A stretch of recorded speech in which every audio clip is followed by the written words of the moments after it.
최신 경제 소식을 빠르고 친절하게 전해드립니다. 스타트 경제, 오늘은 최상미 이화여대 경영학부 교수와 함께하겠습니다. 어서 오십시오. 네, 어서 오십시오. 자, 거점이 어딘지를 모르고 끝없이 오르던 비트코인 이야기 먼저 해보겠는데 일단은 10만 달러 돌파를 앞두고 좀 숨고르기에 들어간 것 같아요. 네, 10만 달러 앞두고 약간 이제 지금 조종기에 그치고 있는데 네.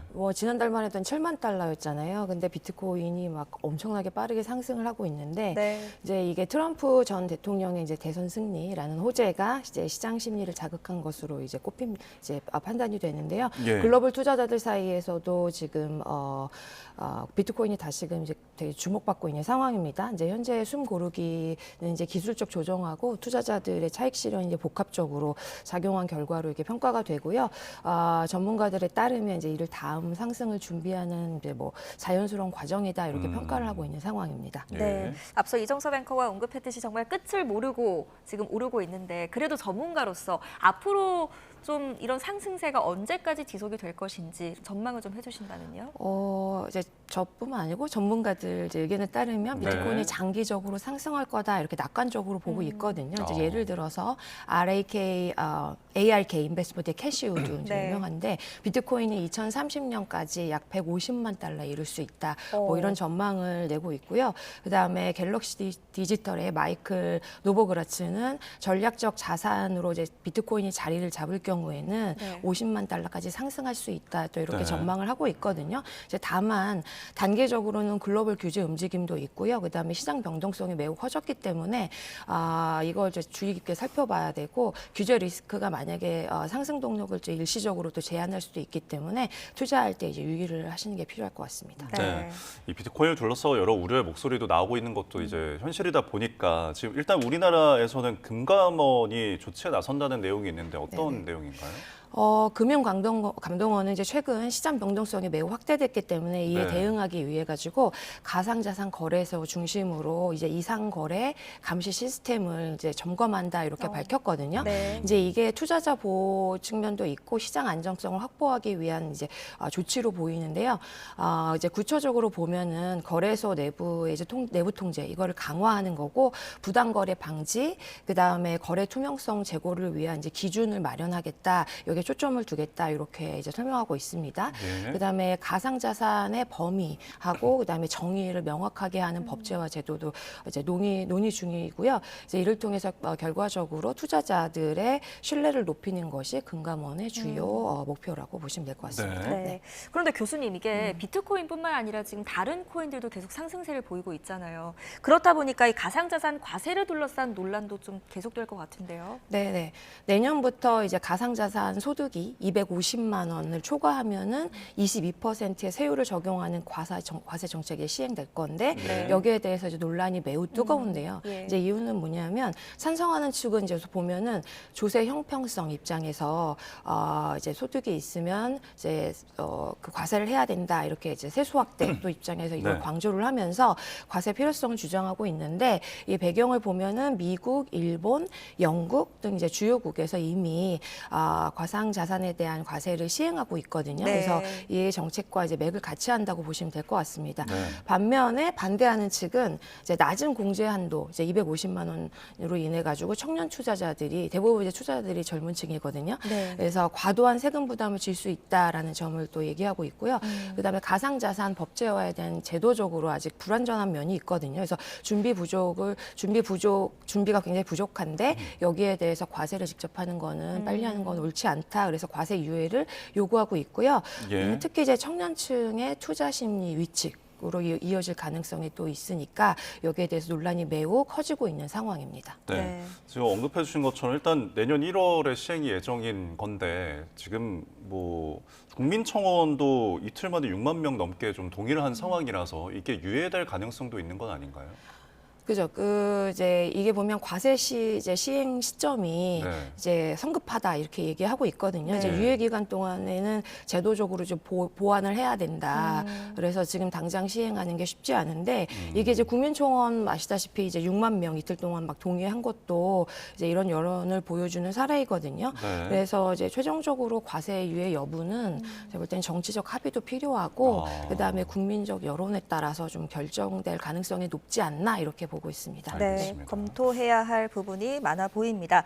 계속해서 뉴욕 증시 전망 알아볼 텐데 이번 주에는 미국의 그 추수감사절이 있더라고요. 좀 영향이 있을까요? 어떤 걸 좀 주목해서 봐야 될까요? 네네. 추수감사절 주간에 뉴욕 증시가 이제 원래 28일 휴장하고요. 29일에는 조기 폐장하잖아요. 네. 그래서 전체 거래일이 한 3.5일로 줄어들거든요. 그래서 이로 인해서 결과적으로 거래량이 감소하고 시장 변동성이 또한 확대될 가능성이 매우 있습니다. 예. 그래서 거래량이 매우 얕은 상태에서 경제 지표나 정책 발표가 나오면 가격 움직임이 좀 과도하게 반영될 수 있고 단기적인 투자 전략에 따라서 이제 유의할 필요가 있다고 보여집니다. 네. 예, 알겠습니다. 또 뭐 연방공개시장 의원의 그 의사록도 공개가 있으니까 그 부분도 주목해 보겠고요. 국내 얘기로 잠시 돌아오자면은 지금 재개설 6기 롯데그룹 있잖아요. 한때 뭐 그 유동성 위기에 대한 이야기들이 돌면서 좀 시끌시끌했는데 그 네. 이유가 좀 어디 있는 건가요?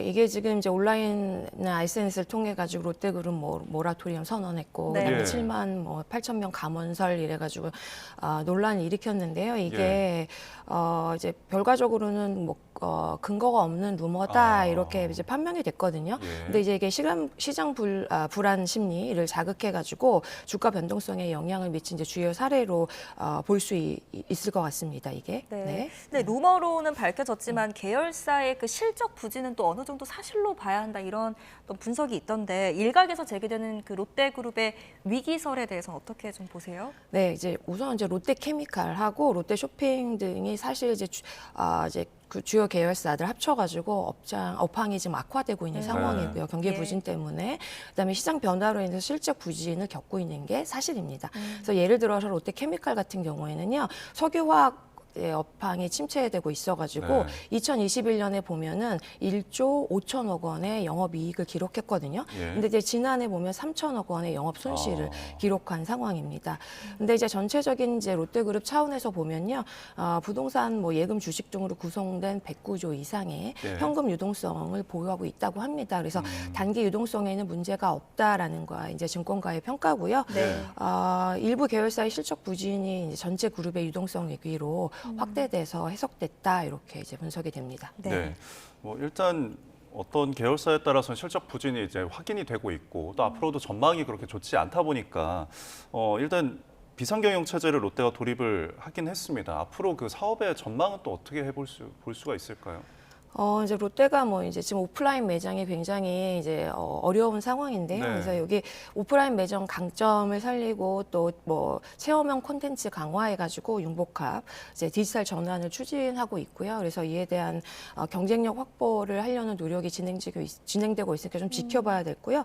그다음에 롯데케미칼 같은 경우도 4조 이상의 유동 자금을 확보해가지고 회사채 상환하고 단기적인 여기 재정 문제를 해결할 수 있는 노력을 다양하게 하고 있습니다. 그래서 네. 롯데는 단기 손익에 초점을 맞추기보다는 예. 중장기 투자에 초점을 맞춘 전략을 통해 가지고 좀 신뢰를 회복하는 모습을 보이고 있고 이제 그 투자자들도 여기에 이제 주시를 하고 봐야 될 것 같습니다. 네, 알겠습니다. 중장기적으로 또 인적 쇄신, 또 경영 쇄신을 예고하고 있기 때문에 어떻게 흘러갈지 좀 지켜보도록 하겠습니다.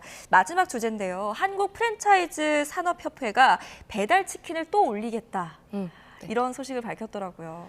이게 이제 이중 가격제를 네. 추진하려고 하거든요. 그래서 네. 이게 배달앱 상생 협의체 만들어 가지고 이제 중개 수수료를 9.8%에서 7.8%로 인하하되 이제 배달비 부담을 이제 좀 점주에게도 이제 보내주는 전가되는 이런 구조로 이제 합의를 했는데요. 그래서 배달과 메뉴의 가격을 매장 가격보다 배달 메뉴가 좀 더 높게 책정하겠다. 이제 이중 가격제를 쓰겠다 이런 움직임이 나타나고 있는 상황입니다. 네. 네. 네. 그러니까 올리겠다가 아니라 인하할 수도 있다. 이런 가능성을 내비친 건가요? 이게 인하보다는 네.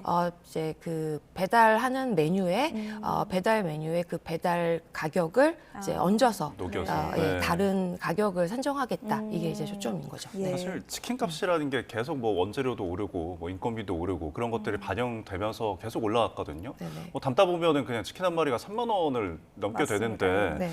지금 결국에는 이 이중 가격제를 계속 한다면은 소비자한테 그런 부담들을 계속 전가하는 현상이 일어나는 거 아닌가요? 그죠. 이게 장기적으로 보면은 이중가격제 이제 시행하게 되면은 배달 수요 자체를 감소시킬 수 있는 영향이 있거든요. 네. 그래서 외식 프랜차이즈의 이제 매출 구조에 매우 부정적인 영향을 미칠 수 있다 이렇게 이제 분석이 되고요.